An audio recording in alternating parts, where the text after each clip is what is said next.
Olá, investidor e investidora! Sejam todos bem-vindos aos minutos mais valiosos da sua semana. Estamos aqui mais uma vez, eu e o meu parceiro Andrezão, o monogâmico, o homem que ama o casamento, tem o mesmo há 30 anos. O homem, olha, já sobreviveu aí a plano real, inflação, remarcação de preços, e o casamento do Andrezão segue mais firme e forte do que nunca. Hein, Andrezão? Não há nada que abale um amor verdadeiro. E nós aqui temos um relacionamento sério com o compromisso de te oferecer a melhor informação, opinião e análise na sua TC News. E hoje a conversa é sobre economia. Então se prepare, eu tenho certeza que esse bate-papo, essa troca de ideias vai agregar muito aí no seu fim de tarde, começo de noite. Fechado, pessoal? Vou pedir o like para quem já está conectado junto com a gente, para você que está aí do outro lado da tela e ainda não deixou o seu joinha na nossa transmissão, a hora é agora, hein? Clica no like, isso é muito importante para nós. O YouTube entende que o conteúdo é bom e aí de maneira orgânica ele envia esse vídeo para mais e mais pessoas. Se você gosta demais aqui da nossa produção de conteúdo, aí você se inscreve no nosso canal, o canal oficial do TC no YouTube. Certo? Deixa eu cumprimentar aqui o nosso convidado de hoje. Um prazer e uma honra receber o Marcelo Fonseca, economista-chefe da Reag Investimentos. Marcelo, seja muito bem-vindo, tudo bem? Tudo bem, muito obrigado pelo convite, é um prazer estar aqui de novo no programa de vocês. Ah, a alegria é nossa. O Marcelo já participou aqui da nossa TC News, já participou do almoço de negócios e dessa vez ele nos dá a honra, o espaço na agenda para conversar no nosso Olá Investidor. Marcelo, a gente estava aqui nos bastidores antes da gravação falando justamente sobre isso, né? A sua última participação tem cerca de um ano. Você falou assim, olha, Vinícius, parece que a gente não avançou muita coisa não. Se a gente for olhar há um ano, o cenário como estava e a maneira que estamos agora. Eu queria te ouvir, né, quase que fazendo uma retrospectiva desse período todo, né? Então de janeiro, fevereiro de 2024 para o atual momento aqui do nosso país. Marcelo, fica à vontade. Claro, vamos lá. Então, tem duas coisas para a gente analisar. Do ponto de vista do desempenho da economia real, que é produção, consumo, crescimento econômico, a evolução da economia brasileira e no ano passado ela foi bastante positiva. Nós devemos ter fechado o ano com um crescimento muito acima do que os economistas, eu incluso, projetávamos lá no início do ano passado, com um crescimento próximo a 3,5%, 3,6%. Um desempenho forte do mercado de trabalho, uma criação de vagas, a taxa de desemprego atingindo os patamares mínimos da história. Então, se algum desavisado chegasse aqui no Brasil, iria imaginar que as coisas estão muito bem, né, pela fotografia da economia. Só que a gente sabe que não é bem assim. Quando a gente olha para frente, a gente enxerga pelo menos algumas nuvens bastante cinzentas, né, um cenário bastante turvo. Os mercados, né, não acompanharam esse desempenho do lado real da economia. E a gente sabe por quê. A principal razão, como a gente já alertava há muito tempo, na verdade, desde a virada do governo passado para o governo atual, foi a questão fiscal. Voltando lá atrás, no final do governo passado, início do governo atual, nós tivemos duas mudanças no regime fiscal que estão por trás desse mal-estar nos mercados financeiros. A primeira foi a aprovação da PEC, da transição, que autorizou um aumento permanente dos gastos públicos em quase 200 bilhões de reais, ou cerca de 2 pontos percentuais do PIB. E a outra que contribuiu para deteriorar ainda mais a perspectiva fiscal foi a mudança do marco fiscal, né? Nós deixamos de ter o teto de gastos, que como muita gente sabe, quem acompanha a economia brasileira sabe, foi fundamental para que o país atravessasse os anos difíceis que foram os anos da pandemia, sem uma crise aguda nas contas públicas, permitiu que o país pudesse estender os auxílios nas transferências aos mais pobres e ter feito aquela expansão provisória, temporária de gastos sem uma crise permanente. E pelo novo arcabouço fiscal, que, como muita gente já dizia, era um arcabouço cheio de problemas, e os problemas finalmente apareceram. Apareceram esse ano, no ano passado, e o detonador foi, lá em meados de abril, a revisão das metas para o superávit primário dos anos de 25 e de 2026, quando ficou muito claro que as regras atuais elas não permitiriam a recuperação dos saldos primários, que a gente ficaria com déficit primário por muitos anos à vista.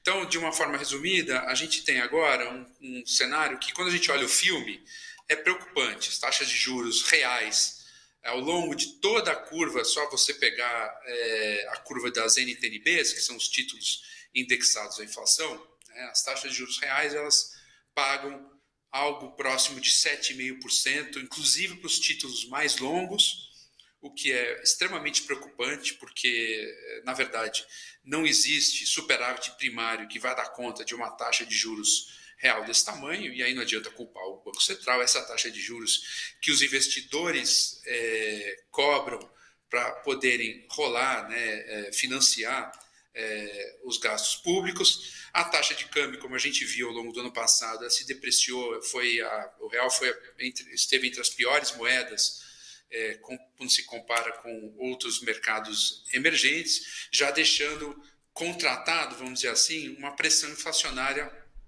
bastante grande à frente. Inclusive, a gente viu o relatório Focus de hoje, os economistas já projetando uma taxa de inflação para o ano de 2025 próximo a 5,60%. Eu tenho até um cenário mais agudo, minha projeção é em torno de 6%, o que coloca o país numa situação muito complicada, que significa a gente ter que conviver com esses juros apertados por muito tempo, sem espaço algum para redução. E onde isso vai bater? Certamente vai bater no crescimento. O crescimento econômico é o que vai ser sacrificado olhando à frente. Então, é muito difícil que a gente tenha, como aconteceu nos últimos anos, essa surpresa positiva no lado do crescimento. Muito pelo contrário, a gente deve entrar agora numa fase de desaceleração da economia brasileira. Marcelo, a gente vai falar sobre vários pontos que você trouxe aqui, e são pontos absolutamente relevantes para a editoria que a gente cobre, que é mercado financeiro e economia, e eu tenho certeza que a nossa audiência vai gostar muito da nossa conversa, como já está gostando nesse racional inicial que você apresentou aqui para nós. Agora, antes da gente detalhar esses pontos, o que o país precisa fazer para virar esse jogo? Você disse o seguinte, até anotei aqui, os mercados não acompanharam o desempenho da economia real pela questão fiscal.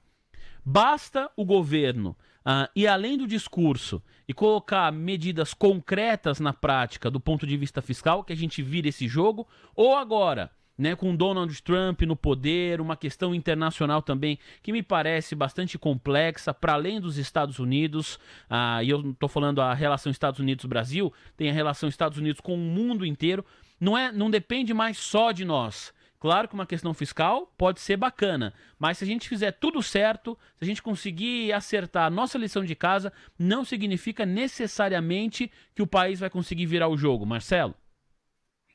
Essa é uma pergunta excelente. Eu acho que a gente pode deixar a questão do Donald Trump e as suas políticas para a gente explorar daqui a pouco, mas uma resposta bastante rápida para aquilo que você me perguntou é que não.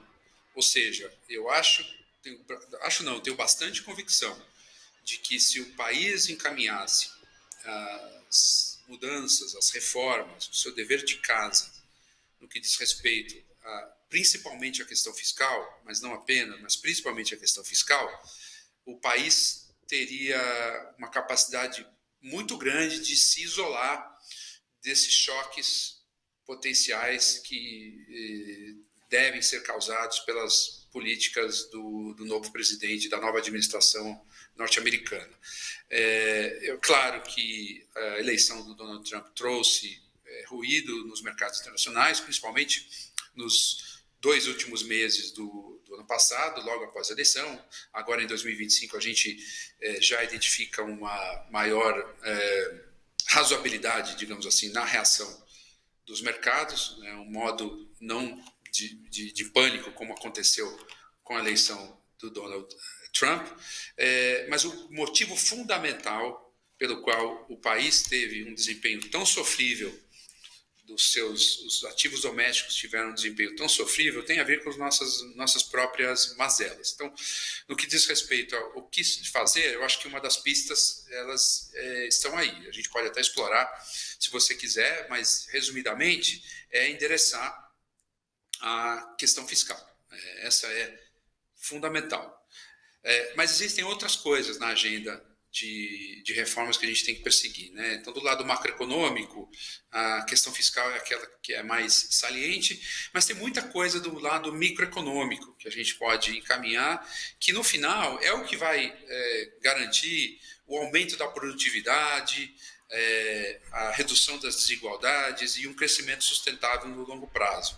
Então, essa agenda é uma agenda também que é muito conhecida, não tem segredo, não é rocket science, diz respeito a reformas que permitam a abertura da economia para que a gente possa absorver tecnologias de ponta que possam ser usados nos nossos processos produtivos, sejam eles na indústria, sejam eles nos serviços, e com isso a gente ganha em produtividade, a integração da nossa indústria nas cadeias de suprimento global, e aí passa, por exemplo, você tendo programas de qualificação da nossa mão de obra, repensar o papel das nossas universidades públicas, se elas estão de fato atendendo às necessidades do mercado de trabalho, que a gente chama da economia 4.0, que é essa economia digital, marcada pela inteligência artificial, esse tipo de coisa. Será que a gente está formando pessoas que são capazes de incorporar esse tipo de tecnologia? Então, a gente tem, por exemplo, o fortalecimento dos marcos regulatórios para diminuir as incertezas que a gente vê, sejam nos tribunais, sejam nas decisões das agências reguladoras. Então, uma série de coisas que já estão aí, já diagnosticadas, que se o país encaminhar, e a gente sabe que não vai encaminhar do dia para a noite, mas se você sinalizar progresso nessa agenda, eu tenho certeza que esse mal-estar nos mercados, mesmo que você tenha uma entrega disso a médio e longo prazo, esse mal-estar dos mercados domésticos, ele vai passar, os prêmios de risco, como a gente costuma dizer, né? Esse desconto que os ativos brasileiros, nos quais eles negociam nos mercados, ele vai diminuir bastante, então a gente vai poder conviver com condições mais favoráveis para o país trabalhar, por exemplo, com taxas de juros mais altas, uma taxa de câmbio menor, que vai nos permitir, novamente, importar bens e serviços de ponta e que, no final, vão aumentar o crescimento econômico. Ô Marcelo, eu te perguntei justamente quais são os caminhos que a gente tem que fazer para conseguir virar o jogo, e você trouxe aqui com bastante brilhantismo vários pontos. Agora eu vou mudar um pouquinho a pergunta. Qual é a chance dessas ideias saírem do papel no atual contexto político e econômico que a gente vive? Sem querer entrar no fla-flu político, Sim, governo A, B, porque eu acho que a gente tem que ser um pouco mais frio aqui. Se a gente fizer um paralelo nos últimos anos, a gente viu que de 2016 a 2022, nós tivemos um período muito favorável de aprovação de reformas. Eu posso listar aqui para você. Então, vamos lá. Foi a aprovação do teto de gastos, como eu mencionei anteriormente, a aprovação da independência do Banco Central, a modificação das regras de empréstimos do BNDES, que eliminou aquela política de campeões nacionais, e com isso nós tivemos o quê? Nós tivemos um florescimento do nosso mercado de capitais. Se a gente tem hoje o crédito como uma classe de ativos, né? A gente vê a proliferação dos FDICs, das debêntures, etc. Não é por outra razão, senão justamente a resposta dos mercados de capitais à menor intervenção dos bancos públicos. Depois nós tivemos a aprovação do novo marco do mercado de trabalho, que facilitou demais, reduziu muita incerteza, principalmente com relação àquela litigação de má-fé que existia e que aumentava bastante o custo das empresas para contratar e demitir, e recentemente a aprovação da reforma tributária. Então a gente teve um período muito prolífico nesse sentido. E esse período ele foi marcado por lideranças que abraçaram essas causas, né? Seja no Poder Executivo, seja no Poder Legislativo. Hoje a gente olha para Brasília e a gente não vê nenhuma liderança chamando para si essa responsabilidade. Então você olha, independente de serem, por exemplo, partidos da situação, o partido da oposição, o fla-flu político ele ignora a agenda necessária. Você não vê surgirem esses temas como temas que, vamos dizer assim, nem são temas de governo, são temas de Estado. Então, o que eu acho? Eu acho que a oportunidade para a gente voltar a discutir isso, ela só vai aparecer, não tenho certeza se ela vai, mas só deve aparecer nas eleições nacionais de 2026. Até lá, eu não imagino que esses temas eles venham à tona. Claro que a gente vai estar falando de ajuste fiscal, mas ele vai ser sempre, por exemplo, com medidas pontuais, como a gente viu ano passado, que são, na maior parte das vezes, insuficientes para lidar com o tamanho do problema. Ô Marcelo, enquanto eu ouvia o seu racional, eu pensei aqui, ele vai comentar em algum momento que o ano de 2025 é um ano bom para discutir esse tipo de tema, porque é um ano que você não tem disputa municipal nem federal, né? Estadual, nada, é um ano que não tem eleição. Mas você foi justamente por um caminho oposto ao que eu tinha pensado. Você entende que em 2026, justamente pela eleição, é que você vai ter ali um cenário mais motivador para você discutir essa pauta. Então, para 2025, essa série de reformas que você citou há pouco, e a reforma tributária é a mais recente delas, né, que foi aprovada no Congresso, a gente ainda não vê a reforma tributária na prática, porque como se trata de algo gigante, você tem um período aí de 10 anos para, de fato, o texto começar a vigorar, e isso vai acontecer de maneira gradativa. Então você tem uma vitória importante do ponto de vista tributário que na prática ainda entregou pouco para o nosso país, por isso que eu acabei de comentar. Mas em 2025, nesse ano, que ainda está começando, vamos colocar dessa maneira, você não espera grandes aprovações estruturais, então, do ponto de vista político no nosso país? Eu não espero basicamente nenhuma. Nada, não é nem um pouco, não é nada. Não existe. Eu acho que não existe um alinhamento de interesses políticos nesse sentido. E aí, eu acho que, inclusive, faz parte da sociedade civil, incluindo-se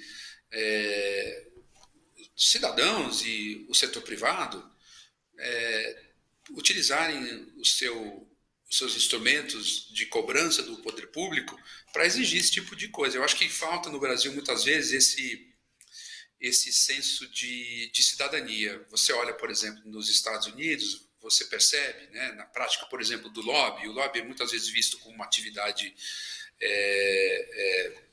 não tão, digamos assim, legítima, mas ele tem o seu papel, quando ele obedece determinados critérios de transparência, de trazer essas demandas do setor privado para o setor público. E a gente não tem isso, a gente não vê isso no Brasil. O setor privado ele funciona muitas vezes desconexo da realidade que acontece em Brasília.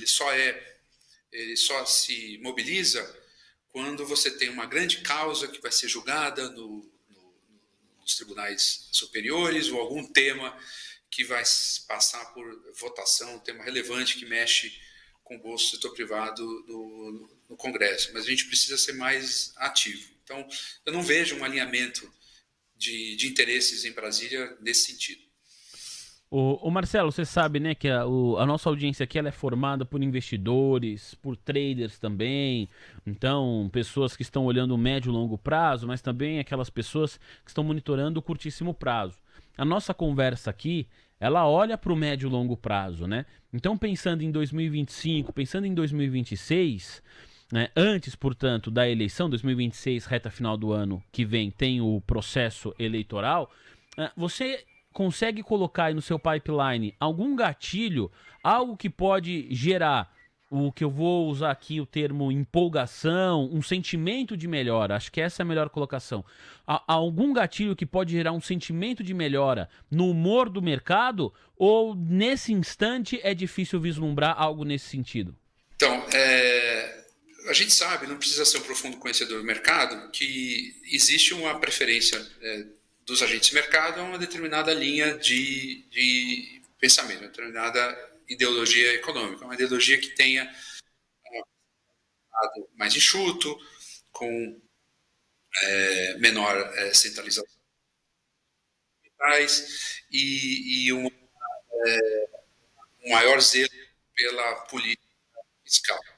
Então, na medida em que aparecer alternativas políticas que defendam esse tipo de pensamento econômico, é muito possível que o mercado favoravelmente à perspectiva dessa agenda ser implementada a partir de 2026. A grande questão que se coloca, na verdade, coloco duas questões. Se de fato nós teremos algum grupo político que de coração abrace esses temas, ou se vai ficar só no campo, digamos assim, do desejo e da torcida dos investidores, e a possibilidade desse grupo, de fato, alcançar o poder. Essas são as duas questões. À medida que, se essas questões forem caminhadas, eu acho que existe um espaço para uma descompressão de prêmio de risco nos mercados. Agora, vamos tentar voltar aqui, Marcelo, mais por o que eu vou chamar de curto prazo, que é esse ano de 2025. Enquanto eu estava pesquisando para a nossa conversa, eu encontrei uma entrevista sua para o portal da Veja. Salvo engano, foi em setembro do ano passado, reta final já de 2024, que você falava justamente sobre o risco da inflação ficar acima do teto da meta. No fim das contas, isso se concretizou. Nós tivemos uma inflação de 4,83% no ano de 2024, o teto da meta 4,5%, o centro da meta 3%. Se a gente for olhar inflação de alguns setores e grupos específicos, como o grupo de alimentos e bebidas, aí a gente está falando de uma inflação muito acima, né, do centro da meta. Qual que é a sua projeção para o nosso país lidar com essa situação, uma vez que nós não temos no radar, de acordo aqui com a sua análise, que eu estou acompanhando, nenhuma mudança estrutural para o ano de 2025. Você acredita que a gente vai conseguir, de alguma maneira, trazer essa inflação para dentro da banda, seja por um Banco Central mais contracionista, por um aumento na produtividade do agronegócio, que pelos analistas que passam aqui nos microfones da TC News, deve ter um ano de 2025 melhor do que foi 2024, Marcelo? A inflação de alimentos, embora ela desperte a maior preocupação, seja talvez o grupo que mais incomode politicamente as autoridades pelo seu impacto no bolso das pessoas de menor poder aquisitivo, ela é uma inflação que ela é menos relacionada a esses desequilíbrios que a gente mencionou aqui. Então, o que eu estou querendo dizer para você é que ela foi muito mais resultado do que a gente chama em economia de choques, entre os quais um cenário climático adverso no ano passado, uma safra que, embora tenha sido boa, ela foi menor do que a safra no ano anterior, e parte a depreciação de câmbio, essa sim, ela tem mais fundamentos, mas ela é, grosso modo, menos relacionada aos fundamentos, né? Então, o que eu quero dizer com que passa choque, a inflação de alimentos ela deve, digamos assim, o que é a tendência da inflação geral. E aí o que sofre a inflação já é a tendência de inflação a médio e longo prazo. Essas têm raízes nos desequilíbrios macroeconômicos, como eu mencionei. O principal deles é a questão fiscal. Então, quando a gente coloca em perspectiva o fato de que não há um horizonte, a chance de uma mudança radical na política fiscal. A gente deve continuar com uma política fiscal que a gente chama expansionista, embora menos expansionista do que ela foi nesses 2 últimos anos, mas ainda assim expansionista, e principalmente pelos canais que nós chamamos parafiscais, que são aqueles que não aparecem no orçamento do Tesouro, eles aparecem através dos entes relacionados ao Tesouro, como, por exemplo, os bancos públicos, os fundos nacionais e etc. Eles também têm um papel de expandir a demanda agregada, portanto, eles têm esse caráter expansionista, mas eles não aparecem necessariamente nas contas públicas, pelo menos não imediatamente. Então, esse conjunto da política fiscal, quando a gente incorpora essa dimensão parafiscal, vai continuar empurrando a demanda agregada em um contexto em que a economia já está no seu potencial. O que eu quero dizer com isso? No seu limite produtivo. Quando a economia já se encontra no seu limite produtivo, ela não consegue mais acompanhar, a oferta não consegue mais acompanhar a demanda, o que acontece são pressões latentes de preço. Né? Você não encontra mais gente para trabalhar, a partir de um certo patamar da taxa de desemprego, os salários sobem. Salários subindo, eles se transmitem como custos para o setor industrial e como preço de muitos dos serviços. E a taxa de câmbio, né, permanece desvalorizada por conta do risco fiscal. Esse conjunto de fatores permite a gente afirmar com uma boa dose digamos assim, de previsibilidade, que a inflação vai continuar desgarrada em relação ao centro da meta, essa sem dúvida nenhuma, e no meu entender, acima do teto da meta, pelo menos para os próximos 2 anos. Então, como eu falei anteriormente, em 2025 eu tenho uma projeção que se aproxima de 6% e algo em torno de 5,5% em 2026. Falando sobre essa inflação fora do teto da meta, se está fora do teto, evidentemente está mais fora ainda do centro da meta de 3%.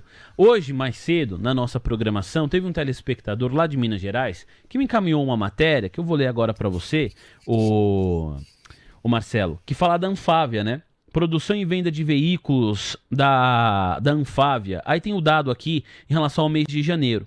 Você está ouvindo esse podcast na terça-feira, agora dia 11. Nós gravamos no dia 10, ontem, segundona. E o dado é de ontem, segunda-feira, dia 10. Diz o seguinte: a indústria de veículos teve queda de 33,5% nas vendas de veículos em janeiro. Isso na comparação com dezembro de 2024. Janeiro de 25 com dezembro de 2024, queda de 33,5%. Enquanto a produção recuou 7,7%, afirmou a Associação de Montadoras, a Anfávia. As vendas somaram 171.000,2 carros, 171.200 carros. Aí aqui está envolvido carros comerciais leves, caminhões e ônibus novos, enquanto a produção foi de 175,5 mil unidades, segundo dados também da entidade. Na comparação com janeiro de 2024, as vendas cresceram 6% e a produção teve um avanço de 15,1%. O que chamou a atenção da nossa audiência, Marcelo, do nosso público, foi justamente essa reta final aqui da matéria. Né? Na comparação anual, você tem um crescimento de 6%.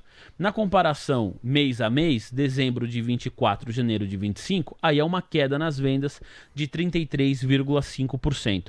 Então, eu queria te perguntar, esse tipo de dado, a maneira correta de interpretá-lo é olhando para a economia, falando assim, há uma desaceleração na comparação mensal, ou fala assim, não, a economia, quando a gente traz para a base anual, ela ainda é uma economia muito forte, muito resiliente, e isso justifica a inflação, a despeito de uns juros bastante elevados, como o que temos agora. Como você interpreta um dado como esse, Marcelo? A gente precisa ter um cuidado muito importante quando se compara dados mensais, porque como todo mundo sabe, ocorre aquele fenômeno das flutuações sazonais. Então, seja por fatores climáticos, no caso dos alimentos, seja por fatores comportamentais, como, por exemplo, o fato de janeiro as pessoas estarem de férias e, naturalmente, elas diminuem as compras, principalmente de itens de grande valor. Então, o procedimento que os economistas utilizam é tentar dessazonalizar, ou seja, extrair o efeito desse padrão sazonal. Claro que é um processo estatístico, e como todo processo estatístico ele não é perfeito, mas ele permite uma visão muito mais próxima da realidade do que a simples comparação de dados mensais, digamos assim, brutos, originais. Então, quando nós fazemos esse ajuste na série, nós percebemos, de fato, uma redução nas vendas na passagem de dezembro para janeiro muito mais módica, né? Ela é muito dados originais sujeitos. Voltando para a sua pergunta, com isso, de fato, a gente tem sim, como a gente aponta, nos meses mais recentes, uma tendência de acomodação na atividade do setor automobilístico, tanto nas vendas quanto na produção, quando nós comparamos, por exemplo, em relação à dinâmica do início do ano. Então, a comparação anual, ela oferece um quadro que ela de maior vigor da economia, porque ela captura o primeiro semestre até meados até o início do segundo semestre, onde o desempenho desse setor foi mais forte, e agora, mais recentemente, a gente percebe nos dados mensais dessazonalizados que a gente tem um enfraquecimento ainda leve, mas assim algum enfraquecimento.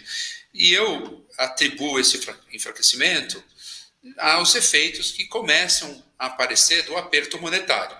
O aperto monetário foi bastante agudo, nós trouxemos a taxa de juros de patamares muito baixos para patamares muito altos, ela vai continuar subindo, a taxa Selic deve atingir meados aí do primeiro semestre um patamar próximo a 15%, mas as curvas de juros, que são que a gente chama as taxas de juros de mercado, aquelas que são utilizadas pelo sistema bancário, pelo mercado de capitais para precificarem as suas operações de crédito, essas sim já estão elevadas há muito tempo. Então a gente já começa a ver os efeitos desse aumento dos juros permearem todo o mercado de crédito, impactando principalmente a demanda, as vendas dos bens que são os bens de alto valor, os bens duráveis. Então é de se esperar que isso se acentue ao longo desse ano,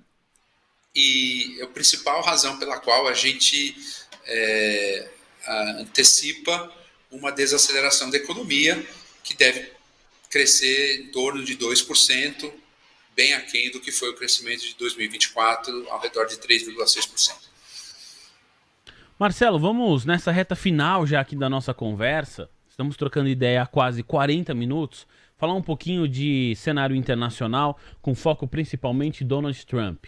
Então a primeira pergunta, assim como foi quando a gente falou aqui de cenário doméstico, ela é mais ampla. Como é para você, como economista, fazer projeções com um presidente dos Estados Unidos, que eu vou chamar aqui de bastante volátil, né? Ele disse na campanha o que ia fazer, mas a volatilidade ela vem à medida que você não sabe qual é a taxa das tarifas, quais são os países que vão ser abordados, aí você vai lá, coloca uma tarifa, usa a medida como barganha para negociação, aí você dá um passo depois para trás, congela um pouco a sobretaxação. Então, para um profissional que precisa a todo tempo, o tempo todo, entregar projeções para os seus clientes, para a empresa onde você trabalha, como é lidar com essa situação?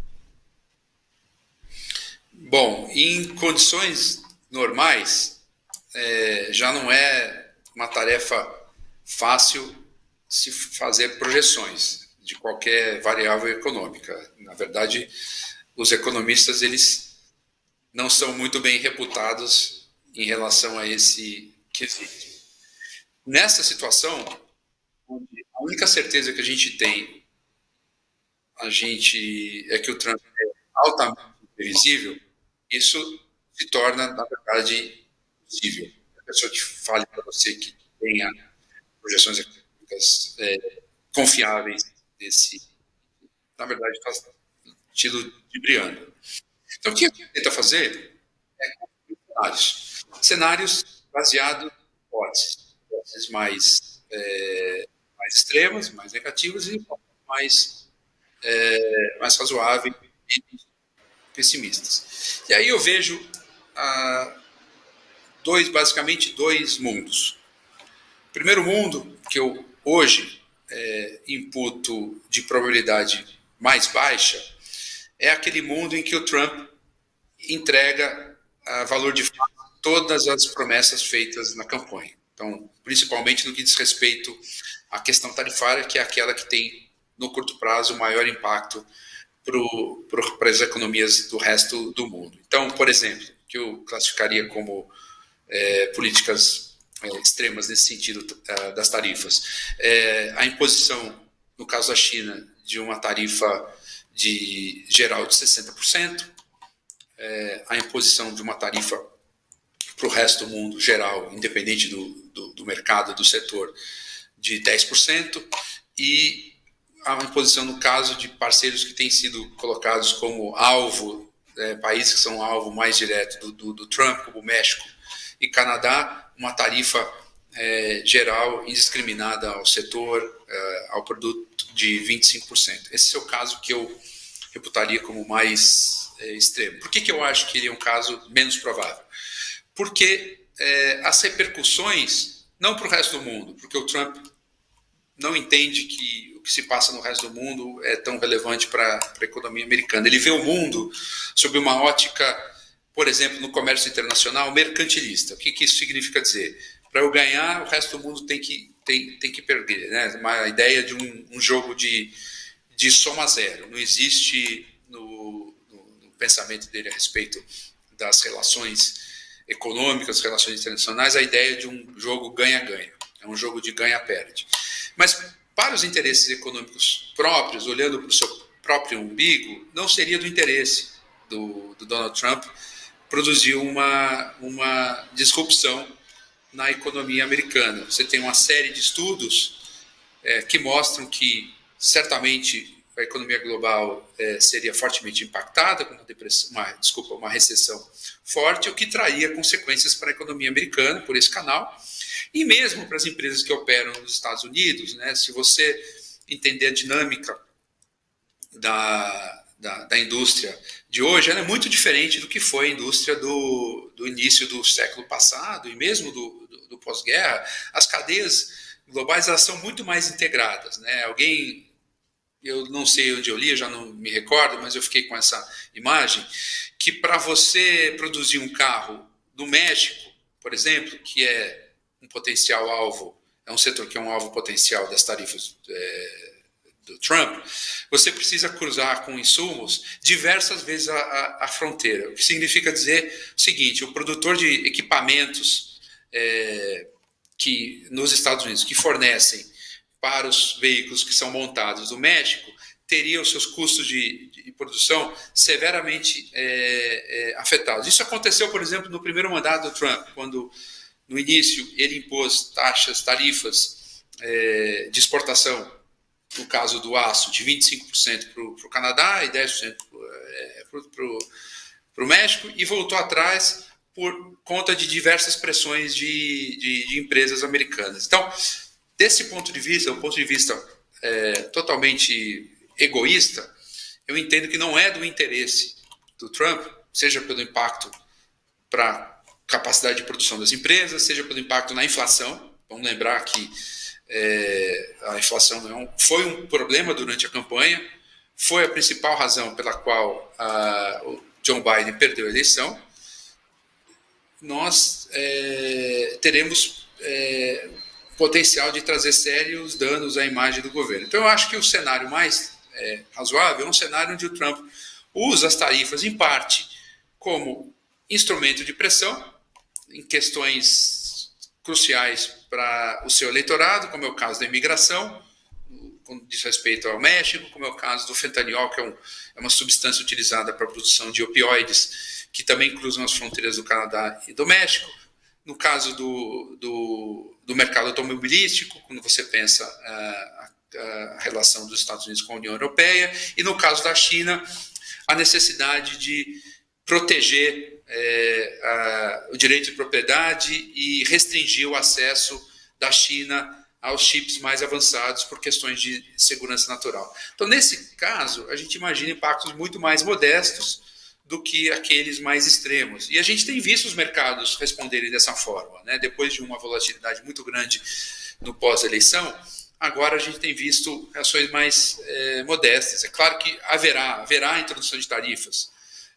Há setores que o Trump quer proteger, como é o setor do aço, como é o setor automobilístico, mas eu tendo a pensar que a gente não vai para um caso muito extremo, a gente não vai ver uma disrupção do crescimento global. Talvez veja uma desaceleração, no caso da Europa, principalmente do México, dos parceiros mais próximos, aí o México e o Canadá, mas nada que seja muito profundo.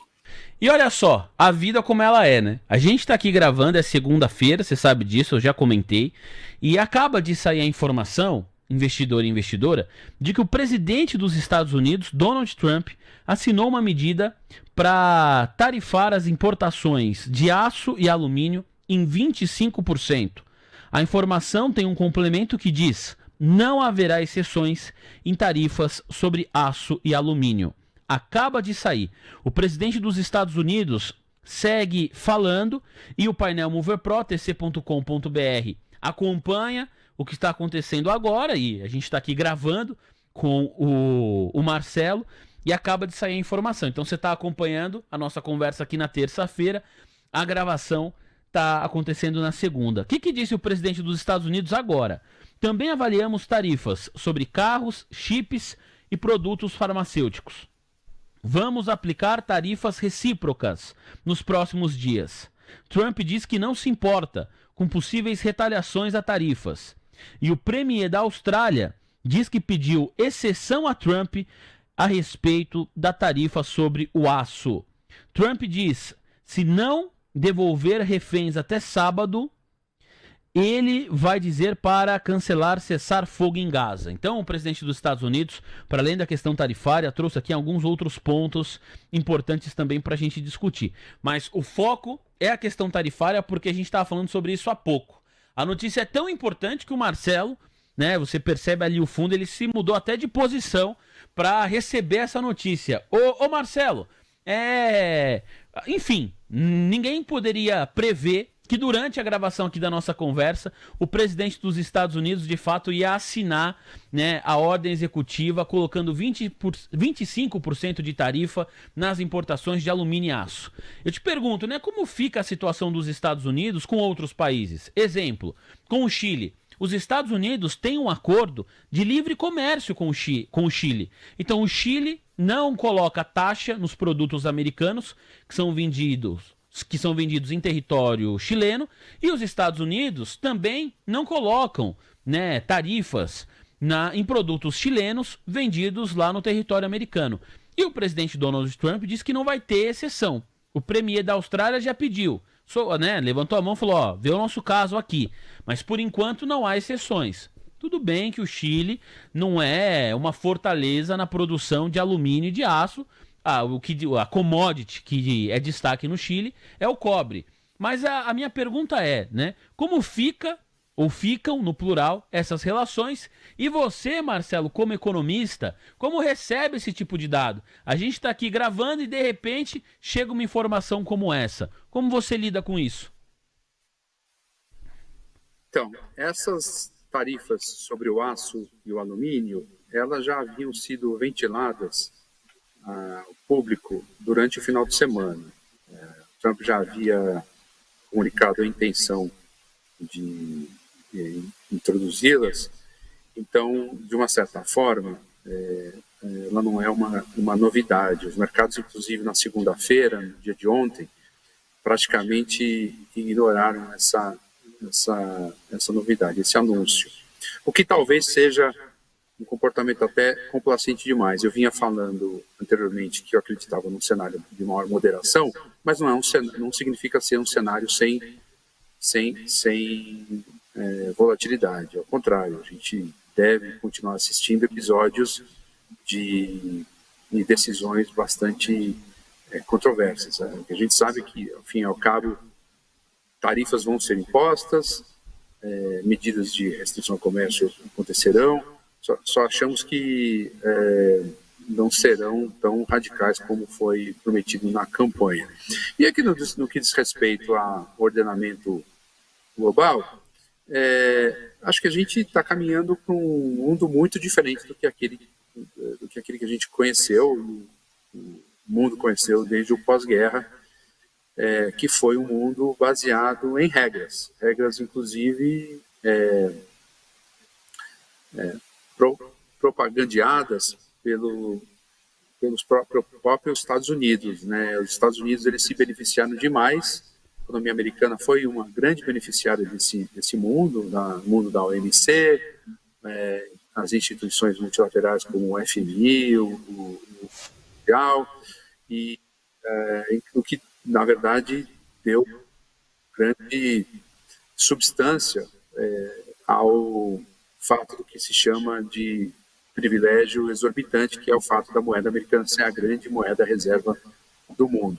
Esse mundo passou, né? A gente está caminhando para um mundo onde há muito mais arbitrariedades, principalmente de quem quem é grande, quem tem bala na agulha, como é o caso dos Estados Unidos, e, portanto, essas relações são relações que esses acordos comerciais, como existe, na verdade, um acordo comercial hoje entre os Estados Unidos, o México e o Canadá, USMCA, e esse é um acordo que está sendo violado unilateralmente pelos Estados Unidos. Então, a relação bilateral, como você citou, com relação ao Chile, ela pode mudar, assim como outras devem mudar, como é o caso, por exemplo, da União Europeia, que também deve sofrer algum tipo de tarifa, e o Japão, que foi alvo de menção direta do Trump no final de semana. Então, o que a gente está discutindo aqui, na verdade, é muito mais o grau de desorganização dos sistemas de governança global do que se isso vai acontecer ou não. Isso já está acontecendo, a gente vai para o mundo, vai se deparar com um mundo bastante diferente do que foi aquele que a gente viveu até recentemente. E é muito louco pensar nisso do que você está falando, viu, Marcelo? Porque eu nasci em 1994, então o mundo que eu conheci já é esse mundo, com essas instituições unilaterais, com esses acordos que envolvem grupos como a União Europeia, o Mercosul, a OTAN. E quando você fala dessa mudança, né, do pós-guerra, que pode estar acontecendo, acho que você entende que já está em andamento, tem uma geração que está aí, né, que eu acho que é a minha geração, uma galera um pouquinho mais velha, um pouquinho mais nova, que não viu esse planeta, essas relações comerciais entre países, numa configuração diferente do que essa que está vigente. Então, acho que vai ser uma surpresa e tem um fator aí de ineditismo para muita gente, viu, Marcelo? Então, daí aquele ponto que nós conversamos há pouco, a incapacidade de nós fazermos projeção nesse mundo, não é nem volátil, é um mundo totalmente incerto. O que a gente tem que tentar fazer é colocar parâmetros nas nossas análises e, ao longo do tempo, reavaliá-los e se nós entendermos que eles saíram do trilho, digamos assim, a gente tem que se adaptar. Marcelo, a última. Processo de revisão constante.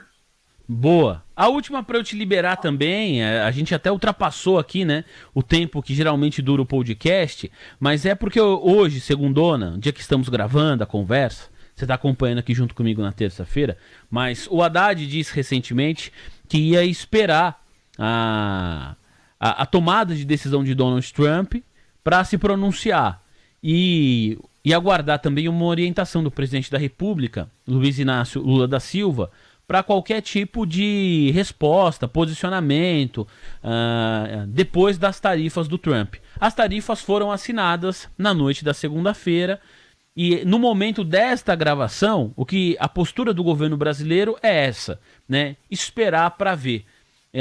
Já viu, a assinatura aconteceu. qual você acha que é a postura correta do governo brasileiro?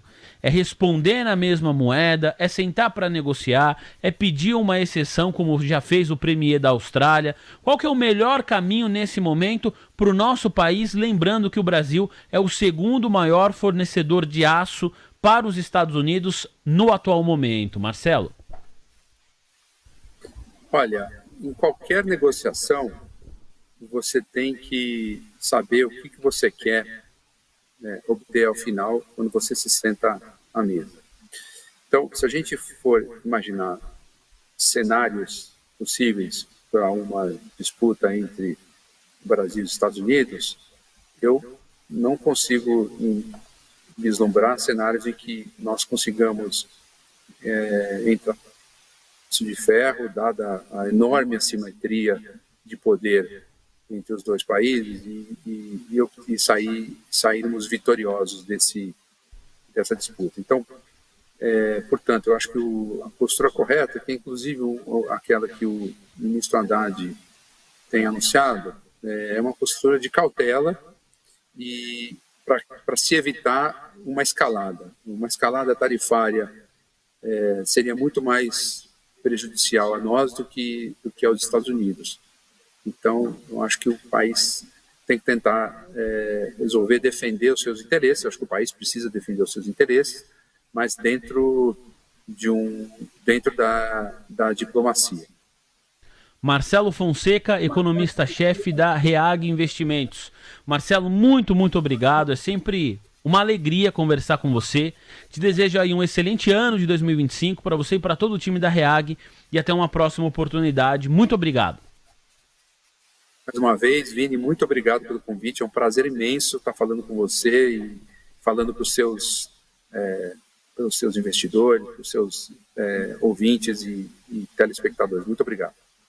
Senhoras e senhores, mais um Olá Investidor de altíssimo nível, hein? E não é sempre, Andrezão, que a gente tem uma notícia factual, né, no momento da gravação, ainda mais com a oportunidade de repercutir essa notícia. Pois bem, o programa termina com a tarifa de 25% implementada por Donald Trump para importação de aço e alumínio. Se você está ouvindo hoje, terça-feira, já aconteceu mais coisas, por que vocês não comentaram sobre essas novas coisas? É porque na gravação de segunda não tinha ainda nada na pauta. Comentamos o que há de mais atualizado, certo? Muito obrigado pela sua audiência de sempre e a promessa é a mesma. Na próxima semana, terça-feira, 6h30 da tarde, vamos estar aqui mais uma vez e eu conto com a sua audiência. Até lá, um grande abraço.